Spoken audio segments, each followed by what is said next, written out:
রান্নাত্রীর পরিবারে সুস্বাগত। আজকে একটা নতুন রেসিপি নিয়ে এসেছি। মশলা হিসেবে নিয়েছি জিরে, পাঁচফোড়ন, লঙ্কা, এলাচ। তো এটা আমি এবার বেটে নেব। আমি কিছু নোনা মাছ নিয়েছি, তো আমি আজকে ধনিয়া ফিশ বানাবো। তো দেখতে থাকুন। মাছটাকে ভেজে নিয়েছি, এবার তরকারিটা আমি রেডি করব। মাছ ভাজার তেলটা ওই তেলেই আমি রান্না করব, তো দেখতে থাকুন। একটা কাঁচা লঙ্কা দিলাম,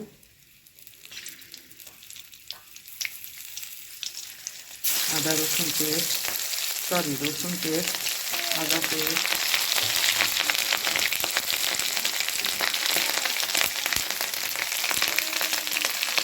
মিক্সড মশলা পেস্ট। মশলাকে সাথে ভালো করে কষে নেব। এবার এর মধ্যে দেবো হলুদ আর লবণ, আর দেবো কেটে রাখা ধনে পাতা। মশলাটা ভালো করে কষে নেব।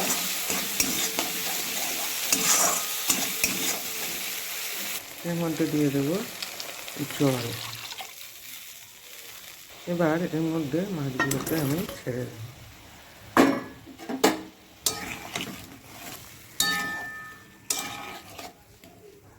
তো রেডি আমার ধনিয়া ফিশ। যদি ভিডিওটা ভালো লাগে please share, subscribe and comment করতে ভুলবেন না। ধন্যবাদ। সবাই ভালো থাকবেন, শুভকামনা জানিয়ে আজকে ভিডিওটি শেষ করছি।